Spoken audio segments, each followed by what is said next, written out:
Hello and welcome to TBQ Live, hosted by myself and Rena Dial. Hi Rena, how are you today? I'm very well, thank you, and I'm excited to be here. This is going to be one heck of a session. I can't wait to get in. I know it's going to be great, isn't it? Okay, so let me just turn off our background music and then we Quite can liking the music out there, but yes, I hear you. It's good, isn't it?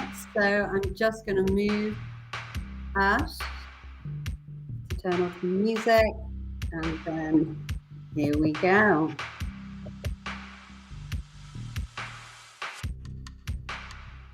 So, Rena, how are you feeling on this very great day?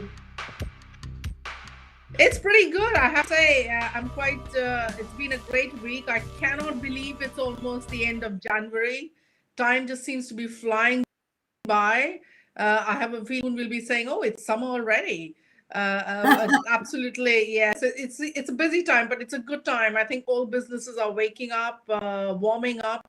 There seems to be a sense of anticipation and excitement whenever I'm speaking with businesses, and yet there's a note of caution because we've been through tough times, and therefore a lot of leaders today are talking to me about the whole topic on mental resilience, which absolutely made sense, Maria, for you and I to host this topic. So yeah, that's where I am. Absolutely. So welcome to everyone who's joining us and also to the people who are joining us on the recording. And as Rena said, this is January. It's a long month and there is still a little bit of uncertainty. There is still a little bit of trepidation, which is why we decided this week to start on the first part of mental resilience. Because in unpredictable times, which is what one of the subtitles of Rena's book is, The Brilliance Quotient, we need to have mental resilience, possibly more than we ever have done. So what I'm going to do is, first of all, welcome everybody. Thank you for taking time out of your day. We really appreciate that, and taking time out of your day if you are watching the recording. So let's talk a bit, before we get into the meat of the topic, let's talk a little bit about TBQ Live and Rena's book. Over to you, Rena. Oh, thank you so much. It seems to be a distant past that I actually wrote the book, but what's quite interesting is the subtitle. I won't give away too many secrets of the book, but the subtitle, as you correctly pointed out, was all about mastering the science and art of leadership in an unpredictable era, written in 2017. And wow, has it become unpredictable even more so now? And we have absolutely no idea what to expect apart from the unexpected.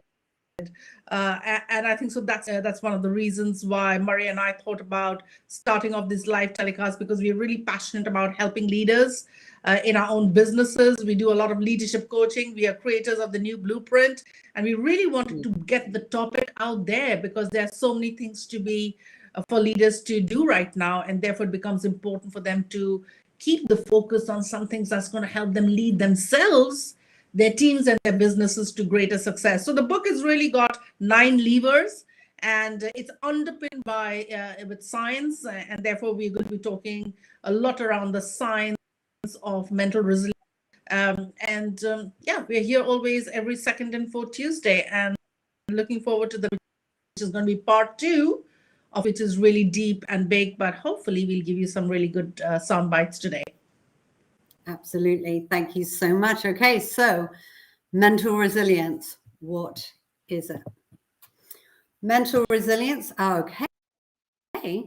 Have we got, did something go? Interesting. We got a lovely redirect notice out there. We have, so I am going to bear with the tech. Start again. No worries. Mental resilience at work. I quite like this.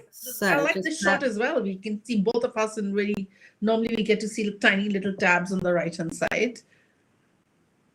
Absolutely. It's actually dropped completely, so just bear with me a tiny second. Perhaps you can start talking about how mental resilience is so important. Absolutely. And we're going to be covering some of these bits through some of the conversation and the slides that are to come. But it's quite interesting. Resilience is a word that's often used a lot. And some of the definitions that are going to pop up to you are going to talk about the ability that all of us have got to kind of bounce back when there are difficult times. It's something that a lot of people have experienced in the years, both because of personal as well as professional problems.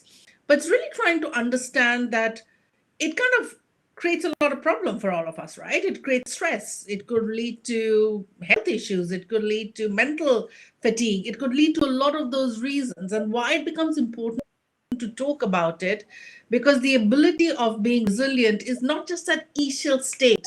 And there we've got the slides up there. So I'm just going to quickly pick up a couple of them and then hand it over to you, Maria. For me, what's quite interesting is, so if you see that Cambridge definition talks about recovering quickly from difficulty, that why it's important to talk about it, because hardships and toughness have now become the norm, and an era which is unpredictable, it's there to stay, and therefore we need to do something to remain resilient.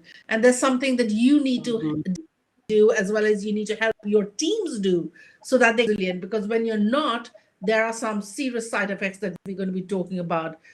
But also for me, the other interesting thing that I could pull out in that notion that's there is that mental reservoir of strength. Because when we talk about resilience, it's not that just that bounce back, which the Cambridge definition talks about. It's that reservoir of strength that you can really pull upon when there's continued stress triggers in your life, as in all our lives at this moment of time. So for me, those are two interesting things. Kickstart the conversation on resilience. Maria, back to you, and well done on being resilient with the tech. Hey, you have got to be agile in a tech world that is driven by all of these different platforms. And I think it's so important because it is about bounce back, but it's also about staying resilient. So that is what we're going to really look into in the next 2 sessions. So today, I love this quote by Nelson Mandela. Do not judge me by my success, judge me by how many times I fell down and got back up again. That really does encapsulate all of the things that mental resilience is about. And Alain de Botton, one of our contemporary philosophers, someone I thoroughly enjoy reading around, a good half of the art of living is resilience. And that is so, so true, especially at the moment. So what we're going to do now is we are going to look at the science. And we're going to look at the 2 brain systems that have a huge impact on resilience. And it is the interplay of these 2 brain systems. I call it the limbic PFC dance. So let's talk about the limbic system. It is our ancient, primal, early warning alarm system. It was actually seen in mammals 150 million years ago. It has been around a huge amount of time. And as you see on the slide, there's the amygdala. We have one on either side of our head, just above our ears. That is what is actually activated all of the time. We'll go more into the science in a minute. What's really important with the limbic system, the amygdala, which is your early warning alarm system, is sat on the hippocampus, which is where we make memory. So not only are we drawing from what's going on in the here and now, our responses and the systems that control our responses are also referencing back to our experience, our previous experience. Now, when it comes to the PFC, the prefrontal cortex, we're talking about the newest part of the brain. So we're talking about the most ancient part of the brain and the newest part of the brain. The prefrontal cortex, located behind our foreheads, that's where we do the executive functions. That's where we are aware of being aware. It's the seat of our consciousness. It's where we make reasoning and rational decisions. It's where our short-term memory lies. It's also known as our working memory. So these 2 systems interact. And in actual fact, the brain does this before it does anything else. And that's because it's the brain's overarching organizing principle. So what that means is this is what the brain does first and foremost. Everything else is sublimated to that. So we talked about the amygdala. They are scanning for danger 15 times a second outside of our awareness. All they do constantly, perpetually, automatically is scan for any type of threat, and they cannot be switched off. Our brain perpetually does that. We don't even know that it's happening. That's how awesome our brains are. What's really important to note is if the brain's scanning for any type of threat, but it's looking for both physical threat. If someone is coming up and approaching me physically, I'm in danger, but it's also looking for psychological threat, because this part of the brain was developed when we were getting together in tribes. So how well I integrated in that social group, how valued I was, how liked I was also important. So a psychological threat equals the same danger of death. And I say that for a really good reason. The limbic system is not a discerning system. It's a system that works automatically. It's intuitive, it's effortless, it's fast. So the brain's scanning for danger, physical or psychological threat. If any threat is perceived, and that's a really important word, because what may be a threat to you, Rena, isn't necessarily a threat to me. I know people who jump out of planes. Personally, I could not do that. Other people enjoy that. So it's about our perceptions of threat as well, which is really important. But if any threat is perceived, all the energy is taken away from all unnecessary brain systems. Now, there are two main brain systems that happens from. The first one, interestingly, is the prefrontal cortex, because in real terms, I don't need to consciously be thinking if I'm under threat. So, for example, if I've got a meteor coming towards me, I don't need to think, 2 steps to the left, 3 steps north. I need to move and get out of the way of the threat. So therefore, the PFC, where we are able to think, where we are able to make great decisions, where we perceive choices, that all the energy has got taken away from that system. Like I said, it's intuitive, it's effortless, it's faster than I can say. I can't even say how quickly it can get alerted and activated, but it's also a bit prone to error. So for example, I was talking about experience. If I have an experience, say, for example, I was walking down a dark road one evening on my way home, and in actual fact, I felt a bit threatened, and maybe sadly or unfortunately, I was attacked. What will happen is the system that is our earlier warning alarm system will therefore put me on this alert. I call it the limbic alert every time I walk down a street. But every time I walk down a street in the dark doesn't mean to say I am going to be attacked. So it's around knowing that this system is quick, it's efficient, but it's not always as accurate as it possibly can be. And in the next part 2 of this series, we will be looking at how we can interplay with these things.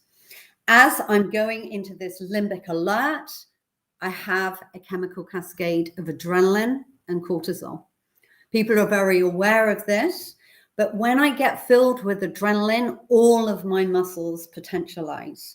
A woman actually lifted up a car and got her baby from underneath. That is how powerful and how strong and how quick our adrenaline and our chemical cascade can happen. We also are full of cortisol, the stress hormone. The stress hormone, in actual fact, is telling us where to put our attention. And when we're in this limbic alert, our field of vision literally narrows, which means that we don't see anything apart from the pesky saber-toothed tiger who's coming towards us. And I was saying it's a physical and psychological event. So what that also means is when I'm in this alert, I'm also not open to choices, seeing wider choices. My field of vision and my internal field of vision narrows. What that means is it puts us into the fight, flight, or freeze state. It's wonderful as neuroscience is becoming more widely perceived and understood. What we realize is when we get into this state, which is instantaneous, and I cannot stop that happening, I am ready to stand there and fight if that is a good survival mechanism. I am ready to run as quickly as my muscles can take me, if that's the great survival mechanism, or the freeze. Because if I'm in amongst a pack of wolves, running makes me dinner and I'm not going to be able to fight those wolves. So just to sum up this part before we get on to the application in business, what's really important to realize is this is a spectrum. This alert is on a spectrum. So for example, someone comes up behind you suddenly while you're broadcasting, Rena, and claps, you're going to go limbic. You're going to go into an alert. But it's a small alert. You can recover relatively quickly, almost instantaneously. If it's a massive threat, if the ground suddenly starts rumbling and we're looking at an earthquake, that response will be huge and will take a lot longer to recover from. And what's really important at the moment, we have had a level of threat that we haven't experienced, not in my own lifetime, where we've got a global pandemic. That's an ongoing threat. That actually is tiring, because if I'm full of adrenaline and cortisol a lot of the time, it actually really, really takes its toll on my actual system. Okay, so those are the two brain systems that are working together. And I call it a dance because what's really important is which one is running the show. When you're a leader in business, you need to have the right system running the show. So over to you, Rena. And now we're going to be looking at the business effects for resilience.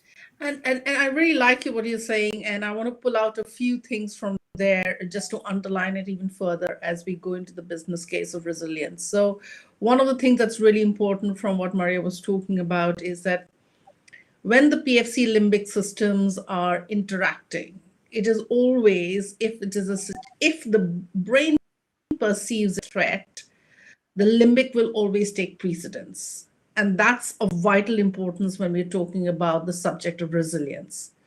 Because what's happening at this moment is that when we are experiencing all the chaos of life, we are constantly on limbic.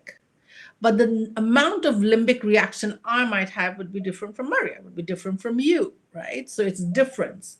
And the ability, so if you go back to that definition, the ability for us to be able to manage the limbic response that we're having because of the chaos around us is what's going to start defining our resilience. Because if you look at this particular slide at this moment of time, we were just trying to put together, different situations which makes us limbic. And the list was just never ending. And we just started grouping them together. And there are probably about 30 out there. I'd invite you to kind of look through it if you're watching us live or as a recording, is to kind of see which of those have you really experienced or witnessed somebody experiencing. And chances are that you might pick up at least 50% of it that you might have experienced yourself at any moment of time or any phase in your life. That's a lot of cues that are hitting us. And there's a variety, right? So there could be something like you can see on the left extreme left-hand side of the slide. It could be boredom. It could be everyday stress that you're experiencing. It could be when you don't feel any emotion or you have an emotional loss or it's a perceived threat. So it could be something which is really routine to something could be dramatic, which is to the extreme right column in a workplace, which might be something like bullying or realizing that your career is not moving ahead and you're stagnant, you're overworking or underworking. All of this is something that kind of leads into signals that an individual starts getting the limbic response. And the response is really important, why we want to focus attention. And again, to pull out an important thing Maria talked about is when the limbic system comes into action, you have only three choices in life. You will either fight, you'll fly, or you'll freeze. So if I was to look at, say, overworking or underworking or stagnation, which is often what executives feel, you might actually revolt against it, rebel, and you might actually leave in a huff, or you might get angry in the workplace, or your behavior might change, or you might freeze, i.e. you might go into denial. You might kind of not kind of just carry on with life. You might say, I accept and compromise. That is a build-up that takes place. So we feel that we are compromising, so the immediate threat is sorted out. But because we haven't really addressed the issue, or kind of starts leading into us feeling not good about ourselves, all of those other feelings start coming in, that it comes back and it kind of starts damaging us mentally, emotionally, and physically. So therefore, what's quite important is for us to understand that the limbic system is always on alert. There are many cases that we're experiencing right now. If you look at that on the top left-hand corner, that's what business are experiencing right now.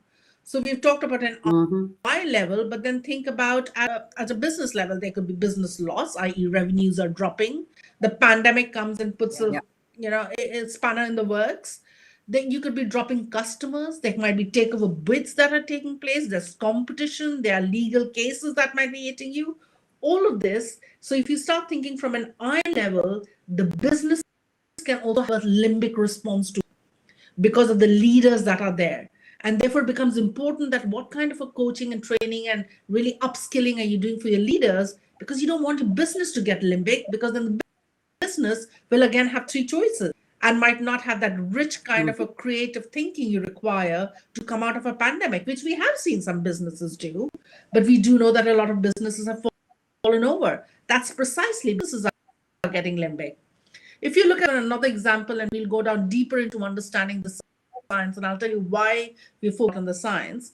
But if you look at the bottommost bunch of things that are there, this is from a line manager, team manager kind of a concept. If you're looking it from their lens, this is the kind of problems and challenges that they typically face. There's suddenly absenteeism, staff don't turn up. Oh, hello, we need to kind of get work done, but people have kind of gone ill. And again, during the pandemic, we experienced it, but we know that even pre-pandemic, absenteeism can be a challenge. Or there's a process breakdown, and therefore the supply chain is affected, your production is affected, customer service is affected, or there's budget cut down. We had the crisis, economic crisis, budgets kind of get cut down, and you've got to work within limited resources. So there's a resource scarcity, there's support scarcity. I think the point that we're trying to make in this slide is that there are far many cues for any of us to escape from having a limbic response. That's how the human species operates. We will all have a limbic response, but the ability to be able to overcome it is what resilience is all about, and the ability to be able to constantly create a mindset and a reactive status that can overcome these hurdles that keep coming you is what you call mental resilience. So that's something that we really kind of are focusing on, isn't it, Maria? And the other thing which I quite like, absolutely. Sorry, go for it. And then I have to make another point to your PFC limit. Go for it, Maria. What you were saying about the business becoming limbic is just also so important, because collectively as people, we influence each other. So you start having people in your company who are complaining, who are themselves feeling under threat at the eye level. That is going to then filter up to the team level, which then filters up to the business as a whole. And it's really, really important for leaders, especially, but they're human beings too. They're going to have their limbic responses. And in another TBQ Live, we talked about neuroplasticity. How agile is your business to be able to cope? Mental resilience itself within these times is just so important. I just wanted to pull that point out, Reena. That's absolutely. And thank you for doing that, because that is sometimes something that we forget, is that it's just not it's the team that could be going limbic. It could be a particular department that's going limbic. It could be the business that's going limbic. And really, as Maria said, even to pull out even further a thread that she mentioned, is when we say a business is getting limbic, who is it? It's the people. So it's going back about helping the people. And why we are talking so much around the science is that our working with leaders, all the coaching that we do, we've come to an interesting realization over the last few years, which is why we focus a lot on the science, is when people understand what's happening in there, then they have the tools how to address it. Because some of these issues cannot be sorted out with a motivation talk or all right, let's go for another day.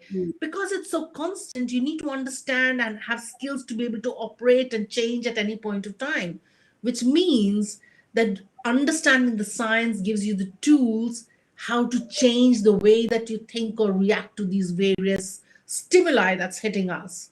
And therefore, it becomes important to understand what's happening inside me. Ah, that's the science, right? So my limbic system has come into alert, right? So what's driving the limbic system? What's happening physically inside me?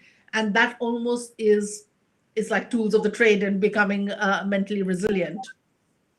So let's talk a little bit Absolutely. more around the science, and let's continue to talk a bit more about the science because we want to bring it really close to you. So we talked about the PFC limbic, and if we just go on to that next slide, and we'll talk a bit around another layering to it. So you saw these two words, adrenal and cortisol, that Maria talked about. And what's the chemistry? So let's talk about the chemistry. So you've talked about the PFC limbic kind of going live. So let's talk about the limbic and the PFC and what kind of energy that gets released within us or the chemicals inside us. And what do I mean by the word energy, any which way? So as human beings, you and I need energy to do anything. It's a given, right? We need energy to wake up in the morning. We need an energy to address those challenges in the previous slide.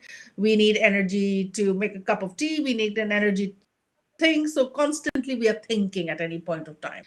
And energy for a moment is on a spectrum. One part, it isn't on a spectrum, but bear with me. On one side of the thing, we want you to think about it as catabolic energy. And catabolic energy is when adrenal and cortisol is getting released in your body, i.e., the limbic system is coming into effect. And remember, we talked about you having only three choice, flight, and freeze.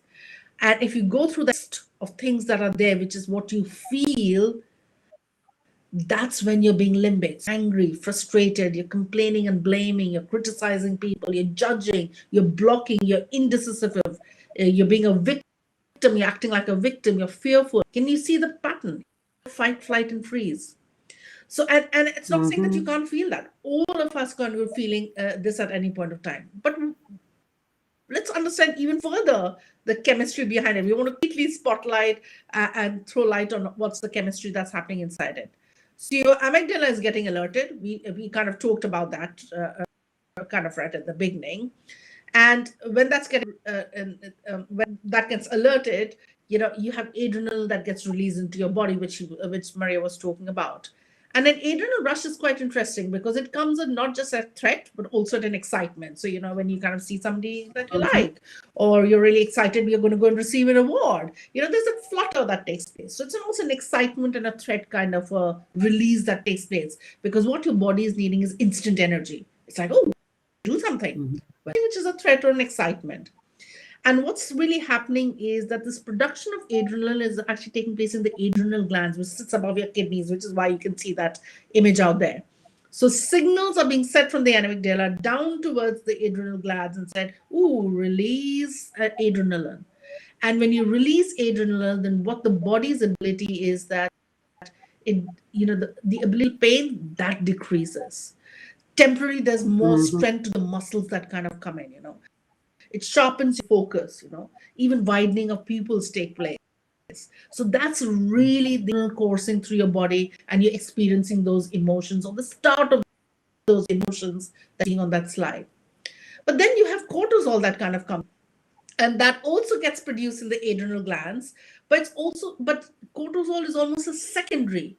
So the adrenal is instant, but then to continue to manage the threat, like Maria was talking about, whether it's the meteor coming your way or there's a saber tooth coming in your direction and you need to run, or in all of those cases that we talked about in the previous slide, you need to continue to manage the threat. There's no staff coming in or, there's bullying taking place. So you need that sustained energy.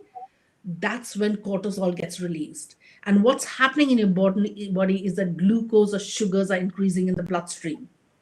And what happens is when that happens, the ability for the body to repair the tissues of your body increases because you might be having to do fight, flight, freeze, so you need that additional energy. Cortisol is coursing through your body. Now, why is it that we are saying that this is perhaps the best reaction at any point of time? If you have experienced all of those emotions, it doesn't feel good. It might give you reason. I got angry and burst of anger, but it doesn't feel good. What do we mean by it doesn't feel good? Because when adrenal and cortisol is coursing through your body, even a step before that, what's happening is because it's so it's a kind of destructive mechanism because the body is breaking cells to release these various chemicals that you require at that point of time. So, at a very, very base level, it's a destructive mechanism. So, when there's too much of adrenal and cortisol running through the body, it starts leading to problem, i.e., if you're too angry or acting like a victim or being indecisive, you start getting stressed. Then you start getting fatigued. Then you start getting other senses of burnout over a period of time. It might lead to depression. It might lead to, oh, I can't really think, I can't make decisions. And as a leader or as an executive, that's not the best space to be in, which is now it locks back to why your choices are so limited, right? So therefore, it becomes important for people to really kind of learn about what's happening. And so when we do coaching, we even go further to get people aware about how are you reacting. So where are you stressed? Is it in your stomach? Is it that your shoulders are hunching up? Are your fingers kind of hands clenching? Are you having furrowed brows? Is your head feeling heavy? Is to have awareness to that degree is really important, because when you have awareness, what you're doing is you're giving yourself a chance to pause, and we'll teach you some great techniques on how you can pause, because what you need to do is to be able to shift that energy, because too much of adrenaline and cortisol is bad for you. Good for a few seconds, and absolutely for all human beings, but not good in the long run, because you want to have more choices to get out of all those problem situations that we are in. I'm just going to pause here for a second in case you want to add on to some comments on the catabolic energy for us, Maria, and then we'll go on to the other side of the spectrum, which is anabolic energy, which perhaps gives us to mental resilience. Brilliant. Thank you so much, Rena. I always find it so just interesting and fascinating to hear about these different energies and what we're using. And what's really important to, you pulled out the fact that actually in the short term, fantastic. And also that stress and anxiety can also be turned into excitement. The limbic system, in actual fact, has a negative side and a positive side. What we're talking about today is the negative limbic alert, the fight, flight, or freeze side of that. And what's really important that you really took some nice time to explain is that sense of actually our brains were developed to move us. It's all very, very physical. And you may not, in your thinking mind, because it's off, your PFC is not being self-aware, actually you can look at your body to get those kind of cue. Hold on a minute, I am not all right because my hands have been clenched for the last 3 minutes. And you might not even be aware here, because like we said, when we're in this high limbic negative state, our thinking and our self-awareness has no energy running through it. So we do not get the opportunity to be self-aware and self-conscious in that way. And it's really important for everybody now to see this kind of body-mind relationship, and how if your mind isn't really working, have a look at what your body says, and also look where it is in your body. Because as you said, actually, the adrenal glands are in the kidneys. And just a last point to say, because I can talk about this stuff for days, is the fact that blame. Yeah, we tend to blame. And the reason we blame is it's actually a relief for the body, because it feels like we've solved something. Oh, okay. Well, it's their fault. Oh, okay. And it eases some of this adrenaline and cortisol rush and gives us just a tiny amount of dopamine. But it's not good dopamine. If you can say good and bad chemicals, they're just chemicals. However, blaming is, like Rena said about catabolic energy, it's a negative energy. We're using and depleting ourselves. How many people use their adrenaline and then afterwards they really have to recover? So those are the points I wanted to bring out in what you were saying about this. Should we go on to what would be a better use of our energy, Rena? Absolutely. And even as you said, and just to kind of remind ourselves, using the word better is just to make you aware that another kind of energy gives you more choices. At times we do need to have a catabolic reaction, and it will be natural to have that, and you can't run away from it. It's because it limits your choices. We are saying in a world that you're constantly having limbic kind of triggers. it's a good idea to be aware of the other kind of energy that you experience, that all of us do experience, but to dial that up. Is called anabolic energy. That's again coming up on the next slide for you. Now, here's interesting. We just pulled out three main chemicals that runs through your body when you're experiencing anabolic energy. There are many more, but let's talk about these three things and what they do to you. So you can immediately see in the diagram that the pathways are different. So it's moved out from the adrenal. It's moved out from the hitting the adrenal. It's now, you see the PFC is engaged. There are other parts of the brain that are engaged, and it's coursing through and it's giving you different kind of chemicals.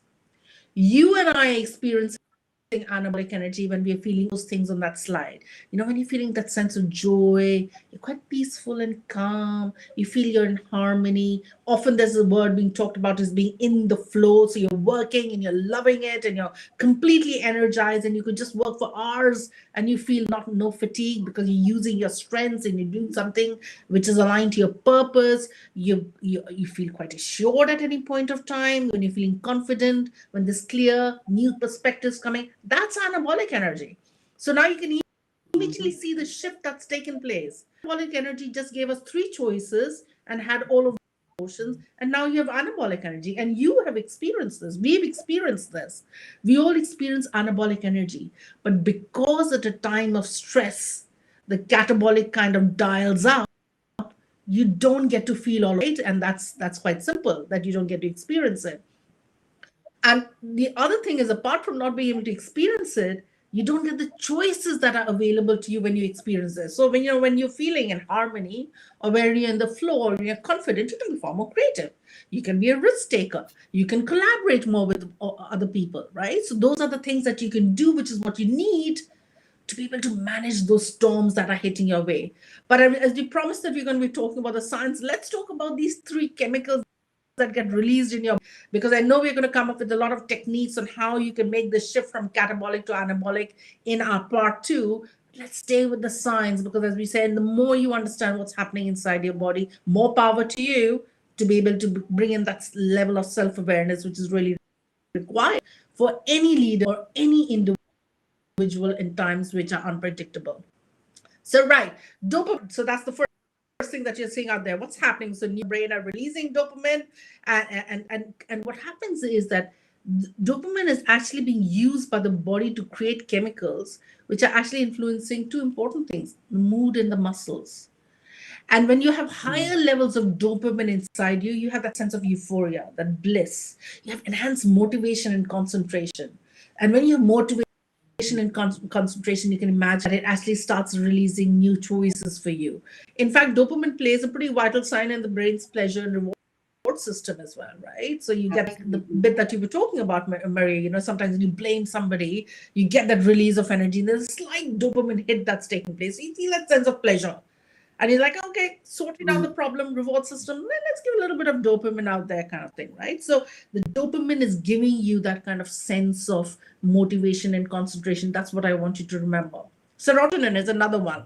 Now that's quite interesting. It's another neurotransmitter which is present in the brain, but actually 90% of it is actually residing in the cells of the gut. And you know, in some of our sessions, Maria and I talk about, you know, you've got three brains, because you've got some brain gut as well. But that's it aside. What's quite interesting is what serotonin does is it affects your ability to be cognitive, to think, to concentrate. It also manages of things like, you know, your hormonal activity, your body temperature, the blood clotting, metabolic appetite, cycle, mood, emotions. So it starts affecting all of those things. It regulates something known as sleep-wake cycle, which is why sometimes when you're sleep deprived, you can't think too much. But when you sleep well, you suddenly are far more effective. You find that you can concentrate better. You can think better. That's because you've got the right level of serotonin up inside. Oxytocin. I think, I don't know whether this is scientific or not, and you can tell this to me now, Maria, but oxytocin is often called the love hormone. That's what it's really called. And in fact, some science has shown that females have higher levels of it because obviously they're involved in childbirth, and the feelings and emotions that are attached to when oxytocin is flooding your body is trust, is empathy, it reduces fear and anxiety inside the body. and you want to collaborate with other people because you trust people, you understand people more. So we often, when you're doing training, you talk about, can you bring in more dopamine and oxytocin into your business, because then people will collaborate more. They'll be far more concentrated. Their cognition thinking will become far more, right? So forget about the business level. Right now, at an individual level, the minute you have these chemicals going through your body, you recognize and realize that you're being able to do things and have choices far more than at a catabolic angle. So really want you to become aware about oxytocin, serotonin, dopamine, or rather the whole anabolic. And again, to be getting that physical awareness. What do I do when I'm feeling joyful? What do I want to do when I'm in the flow? Where do I feel it? Do I feel like a sense of, do I feel light? Do I feel more mobile? Do I feel that I can think much more? Really get down to that level of awareness is our suggestion, because then you're connecting to your body and the science behind it, and that is going to give you more power to become much more mentally resilient, or physically resilient, or emotionally resilient for that matter. But that's a whole different subject about the different kinds of resilience. Let me pause there for a second and bring Maria in to comment on anabolic, and then we'll kind of start wrapping up for today.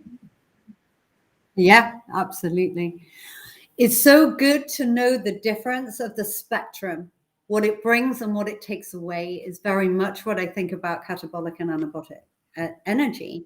If I'm going to be in my catabolic system, it's going to be taking away my health on a very deep cellular level, just physically. If I'm in an anabolic state, it's going to be building and growing my body. So mental resilience is also about great physical health. And I love the oxytocin analogy. It's called the love hormone because in actual fact, it's what connects us. It's what gives us that ability to feel deeply connected with people. It's what actually they inject into pregnant women to start the birthing process. All of these chemicals are outrageously powerful. This chemistry, more than anything, is what makes the difference between whether we get to respond in one way or whether we get to respond in the other way. Okay, we could go on, but let's hit the last slide, Rena, Absolutely. so that we don't run over time. Will do. Absolutely. And in fact, just on that oxytocin thing, the point that what was coming up in my mind is, in the middle there was this whole thing about people giving free hugs to individuals on the street. Is actually when you hug an individual, and this is research, oxytocin levels grows up in your body. It literally bumps up. So it is all about connection at any point of time. Hey, as Maria said, we can carry on, and not going to go through the slide. We just want to give this as a teaser because this is what we're going to be talking about next time. So what we've really understood is what's happening in our brain, in our body, at a time when we are hit by stress triggers, and triggers are all over the place. And so therefore you're having a catabolic reaction. That's normal. That's being a human being. However, really the whole point is to minimize it and maximize your anabolic performance, because that's when you get choices. That's when you start becoming resilient. That's when you know how to take your business out of a loss. That's when you know what to do when you have a job loss, or that's when you know when you don't get a promotion, or that's what that's what you pull upon, or that reservoir of energy that you need to be able to do things that you want to do in life, to be able to not the stress triggers, but to a life which is fulfilled, a life which is purpose driven, a life whereby you can really unleash your potential and be the best version of you. All of those things that we aspire for is really requiring a lot of resilience. And so hopefully today we've been able to talk about the science behind what's happening in your body. Next time we're going to be going through all of those pointers out there in far more detail, which is going to help you and give you cues on how you could minimize catabolic energy and maximize anabolic performance. But that's for part 2, Maria, I would think. Absolutely. And it's going to be so nice now that we've just really, really taken a deep dive into what resilience, where it sits and what it isn't. It's going to be so nice to start getting to some of the solutions and some of the fixes and hacks. Some of them are simple, some of them are longer. But as we said at the very, very start, resilience is a two-sided mindset. It's about bouncing back, but it's also about sustained ability to be able to cope, to be able to thrive in difficult times. And let's face it, life is always challenging, pandemic or pre-pandemic. Life is a challenge. It's what we see and how we see it that makes a difference between whether we're in survival mode or whether we're thriving. Okay. So our next part 2, as we said, first and second and fourth Tuesday of every month. I really have the January kind of sluggish brain. It's like, come on, brain, you can do this. These days that are less light definitely has a real effect on our cognitive processing. I've thoroughly enjoyed talking to you, Rena. It's just been always interesting, exciting. Join us on the 8th of February, where we'll start looking at the hacks and telling you, okay, we've talked about it, resilience. So how do we get it? I've really enjoyed being here. Thank you so much, Rena. Thank you everyone for joining us. And thank you for watching the replay. Okay, over to you to say bye. Thank you so much, Maria. Absolutely enjoyed it. We've covered the science. We're going to go into the art of how you can be mentally resilient and physically and emotionally. We'll get into those details. In the meantime, take care, stay safe. This is TBQ Live signing off. Thank you for being with us. Bye for now. Thank you. Bye.